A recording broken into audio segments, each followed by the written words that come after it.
Hi, I'm Rochelle Harris, assessor for the towns of Sherburne, North Norwich, and Hamilton.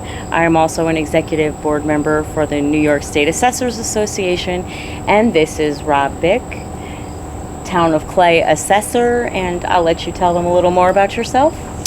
I've been an assessor in the town of Clay for 10 years, worked in a series of other towns, both large and small, both as an assessor and an appraiser. I'm also a self-employed architect and a writer.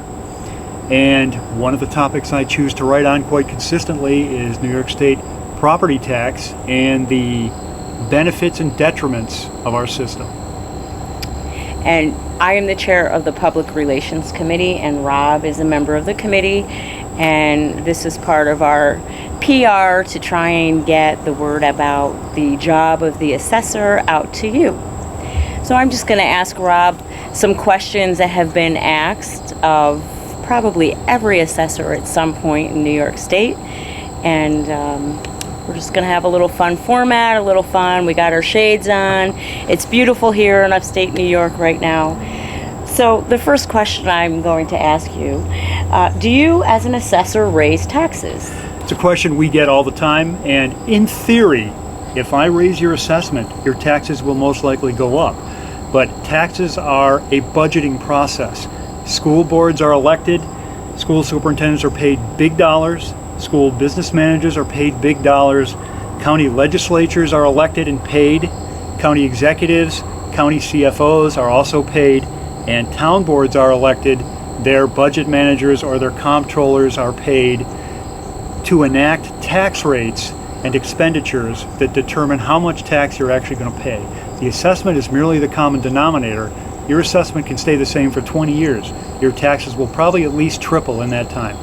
Through no fault of anything an assessor does, purely the budgetary and tax levy process. Are taxpayers allowed to vote on those said budgets? They are allowed to vote on school budgets, but as we all know, if they vote the budget down twice, then it becomes a contingency budget, which is the previous year's budget, plus inflation, so there's no real savings. When it comes to county budgets and when it comes to town budgets or village budgets, no, the taxpayers do not have the right to vote. Your elected officials are responsible for enacting the wishes of the public in theory. Let's talk a little bit about the properties and how they're assessed. How do you know what to assess? There are a number of ways we look at entire towns. Towns are broken down into neighborhood codes. There are two types of increases or decreases: physical increase or equalization increase. An equalization increase or decrease is manifested because the market is either going up or down, either in certain neighborhoods or in certain towns. A physical increase or decrease is an improvement or some type of demolition on a property where the changes in the actual physical structure of the property will create either a higher value or a lower value. How do you know about the changes in the property? We watch sales. That's what assessors do. We are keen on the real estate market. We watch sales not only in towns but in regions and in neighborhoods to determine the volume of sales and whether that volume, whether up or down, requires us to either raise or lower assessments. When it comes to physical improvements, to the actual structures of properties, both residential and commercial, in my specific town and in most towns, we get copies of building permits, or through our field inspections, we catch work that's done without building permits, and that type of work will either raise or lower the assessment. Yes. How are you aware of new owners within townships? We get our deeds from Onondaga County. Counties are mandated to process sales. We get RP 5217s, we get copies of deeds. It gives us all the information we need to change the names of owners and owners' addresses so the tax bills can appropriately be sent to the appropriate residents. Here's one of my favorite questions. How do you come up with a value for a property? Do you just have a bulletin board in your office and just toss a arrow? That's what people think, but it's actually a very technical process. We, as assessors, are looking at buildings and buildings only. People take any changes to their assessment, especially if they're higher, in a very personal way. They believe that somehow we are targeting individuals for assessment changes. I, as an assessor, I'm looking at a building. And I hate to say it this way, but I don't really care who lives there. My job is not to address the personal demographics of those who live within the structure. My job is to appraise a structure. So there are three general ways we do it, depending on whether you're talking about residential or commercial property. We have the sales approach, which is what your common appraiser will use for a fee appraisal. The sales approach at this point is, in my opinion, starting to get a little sketchy because you have a very polluted sales base. There's a lot of people underwater on their properties. There are an awful lot of divorces. There are a lot of vacant properties, and all those do affect the market to some extent. Also, one of the things that New York State has always said is that the sale price is the best indicator of value. They've also said an appraisal is a good indicator of value. Well, an appraisal simply justifies the lend. And I actually have a piece of paper here that I hand out to my taxpayers, and it talks about the lend. And the statement is simple. This is from Edith Lank, who is a syndicated columnist in regard to real estate issues. And it says, the lender isn't telling you how much your house is worth. The appraisal was not for your use. It was not for the buyers either, though they paid for it.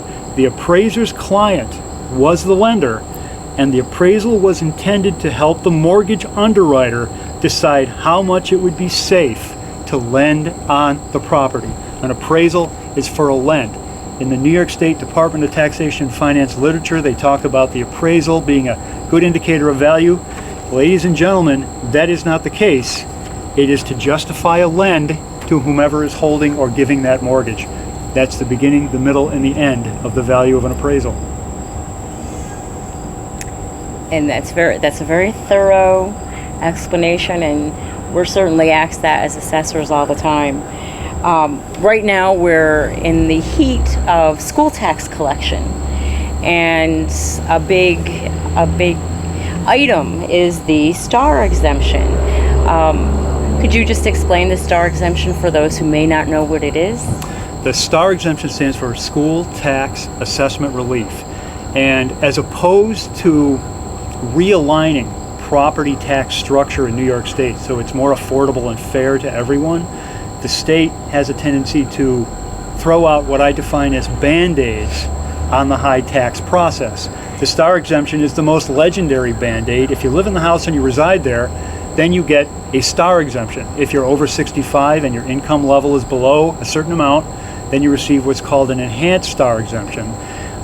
These exemptions are taken through the local towns. The local towns have to pay staff and utilize their time to process them, but it's an exemption specifically for schools, which makes it an unfunded mandate. There's no benefit to the town, regardless of the town, for doing all this paperwork that makes the school districts more affordable. That should be a responsibility of not only the schools, but if the state wants to make the schools more affordable, then they should enact a program that allows the state to work directly with the schools and not involve local government as an unfunded mandate. Are there other exemptions available? I mean, I as an assessor know there are many, but maybe we can just touch upon a few. There are over 200 property tax exemptions in New York State, and that does not include the small variations of each one. I will give you an example. The town of Clay has 5 school districts. 3 of those districts have different maximum exemption amounts that are allowed by the state, but the taxing jurisdictions can vote to have an exemption amount up to that level. So in the town of Clay, you have the town that has one maximum level, the county with another, and then 3 different school districts. So depending on your tax bill, you can have 3 separate codes that have to be put on the computer for one exemption. There are 200 other exemptions for clergy, multiple veterans exemptions, agricultural exemptions. Good Lord, there are nonprofit exemptions. I can't even begin to name them all. But I do have, once again, a list of the most recent asks, I guess you'd say, by elected officials. And in this, there are 29 new property tax exemptions. Now, the property tax exemption process is interesting because the governor has instituted basically a tax levy cap, saying districts and towns and villages can only spend up to a certain amount. And yet they keep enacting more exemptions that take more money off the assessment roll while limiting the amount that local governments and schools can spend. It's contrary policy that doesn't work for anyone except the elected officials. Now, if you look at this, you will see the first one is an ag exemption. It includes log growth woodland mushrooms in definition of crops, livestock, and livestock products. Basically, they're saying if you've got woods and you're growing mushrooms on a log, you can get a property tax exemption. To me, that's very entertaining. Yes, it is. There's another one on the back here I thought was interesting. It's allowing the village of Mastic Beach. Now, I don't know where that is, but it basically says it's authorized to sell or pledge delinquent tax liens as collateral for a loan. So they're allowing them to use money they don't have to get more money, which can't really work for the tax base in that specific area. And these are all very specific. They are lobbied to be put through the state elected officials, the legislatures and the assembly, by these local towns and their politicians, and they go to the state politicians, and most of these are very single entry exemptions. It means, Jim, if you have if you've got a certain situation and you donate enough money to this political campaign, then maybe I can get an exemption on the books just for you. And there are dozens of these that come up every year, and people wonder why the tax base is shrinking. It's because of legislated property tax exemptions that all go through the local assessor's office. As you can see, Rob feels very strongly about the exemption issue. Well, New York has become a welfare state. Everyone knows that definition, Yeah. and it has now extended to the property tax scenario. We give property tax exemptions to everyone. Right, and it does need to come out of somewhere. So basically, the analogy is you're getting it in one hand, but you're giving it somewhere else. Right, so, right. And as you said, it is a Band-Aid. Yep. When you take that much money off an assessment roll, for example, I have an assessment roll that's $4 billion. $1 billion of that is exempt from school tax. So that means $1 out of every 4 never shows up anywhere. So if you want to do very simple, rough math, you could say that everyone's taxes are 25% higher because 25% of the property is tax exempt. It's a little scary sometimes. Yeah. And there are veterans exemption, agricultural exemptions, there's solar exemptions, there's a host of other exemptions that are available. And for those taxpayers who are watching this today and in learning a little bit about the job of the assessor, always go to your assessor's office first and check with them to see what's available for you. Absolutely. We'll move right along.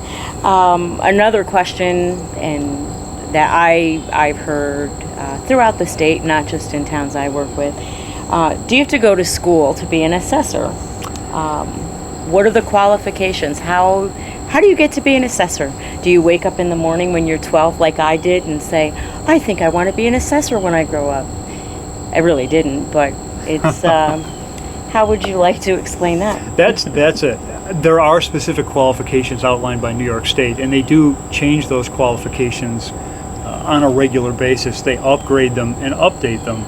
I believe, and I haven't looked at this in quite some time, you have to have a 4-year degree and a certain amount of years of experience in real estate or construction or an assessor's office. And then there is a 2-year qualification, but you have to have, I think, 4 or 6 years. 6 years. 6 years of full-time experience in a profession basically that has something to do with buildings, real estate, appraisal, construction, any of those buildings. And then once you're allowed to be what's defined as a help me out here, a candidate for assessor, then there are 9 classes that you have to take that are provided either by private organizations or the New York State Department of Taxation and Finance. And I believe 3 of those are some type of appraisal course, because I'm going back a few years now, that they're rather expensive, and if you don't pass the exam at the end, then you don't get reimbursed for taking the course. I think there's 3 of those. And now there's an ethics course that we have to take as well due to some shenanigans by assessors in Manhattan. So yes, and the New York State Assessors Association does do education as well. Yes. For the classes to become an assessor, and like you said, there are 9 classes. I believe there's 3 years to become an assessor. All right, Yes, so what's yes, going there on? is.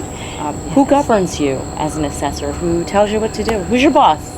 New York State property tax law. Everything that we do is mandated. We do very little that is governed by our local town. The properties are within the town, the taxpayers are within the town, but we're governed by New York State property tax law. And there actually is a court case out there, and taxpayers would be interested in this. Back in the day when the town of Webster was fighting with Xerox over their assessment, which is something that continually goes on, the town of Webster actually lost a case in court because it appeared that the town board at that time, and we're going back maybe 20 years, influenced the assessor in the decision for the appraisal and the assessment on Xerox.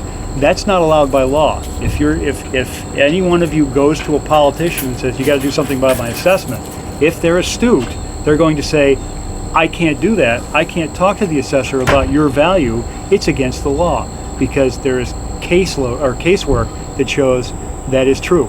It is against the law. So we're governed by common sense. We're governed by our own integrity, and assessors have an awful lot of integrity. You have to be able to change people's taxes with the push of one button. You really do. And we're governed by property tax law, and that's really who rules our roost. That's correct.